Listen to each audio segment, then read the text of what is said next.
I am so thrilled to be here today among the many people who loved Ollie Mayer. And we all loved her for so many good reasons. She was fun, intelligent, warm, energetic. But what distinguishes her from so many others is that she was unconventional and fearless. There were many of us in San Mateo County back in the 1980s that feared the wrath of Ollie Mayer. And I was one of them. I was a young county supervisor, 1980 to 1986, and I cut my teeth on the hearings that we had endlessly on Devil's Slide.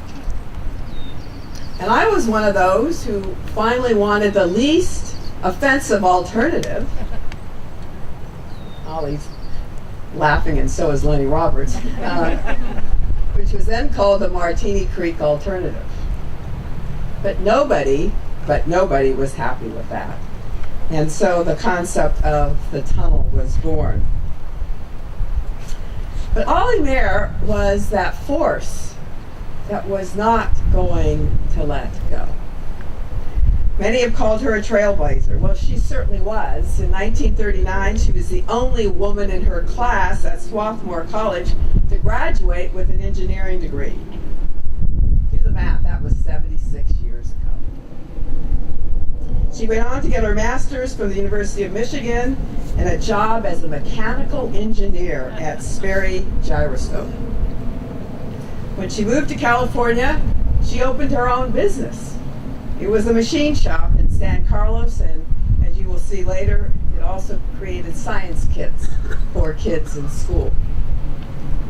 She was a rabble-rouser, and proud of it. She was an ardent fighter for equality and justice in the dark McCarthy era. She provided support for blacklisted victims and was therefore under surveillance and investigation by our own FBI. She was an early critic of the Vietnam War. She fought for racial and civil equality in the 50s and 60s. And along the way, she became a loving wife and mother. Her love for the outdoors and science brought her together with her husband. She was on a solo hike in Colorado when she met a medical student, Hank Mayer. Within 3 months, Hank proposed. And Ollie, of course, declined. And then Pearl Harbor happened, and Hank joined the Navy. So then, Ollie proposed to Hank.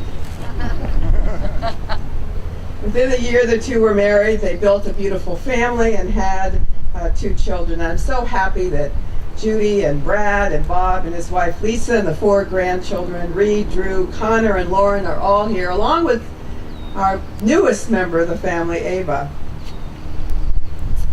Because this place would not look like it does today if it wasn't for Ollie. And all the tunnelistas and Lenny Roberts and everyone who was associated with the Sierra Club and Committee for Greenfoot Hill. Ollie fought for more than 50 years to not have a massive highway bypass built over Montero Mountain. Monstrosity that would have changed the character of our coast and our way of life.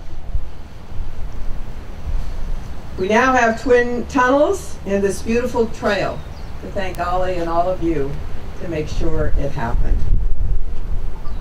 You know, as I came up here this morning, the Boyd family said something to me that was actually quite profound. They said, you know, El Capitan does not have an ocean view. And indeed, the Ollie Mayer Overlook has this magnificent mountain behind it and this spectacular view of the Pacific Ocean.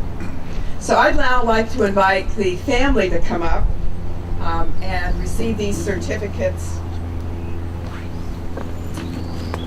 And then we will actually dedicate the Overlook and reveal the plaque. So Judy, for you, Bob, for you, Lauren, where are you?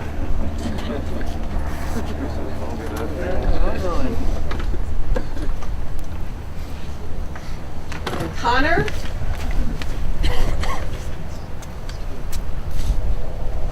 Is Connor here? He's taking care of. Oh, look at Ava's coming up. Woo! And Drew?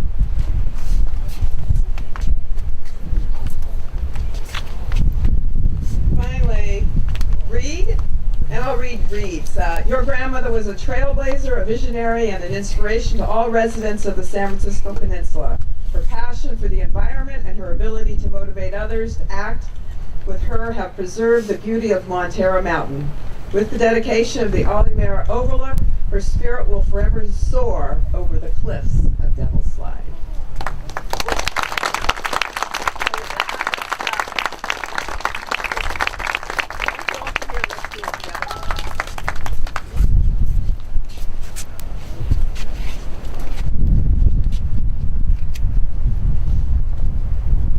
Her passion-inspired action. Look at that face.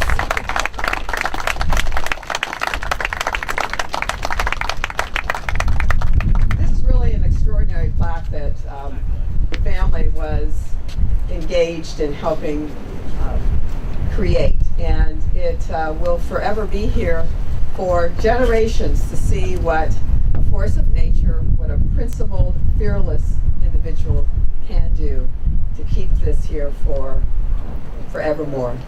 Thank you.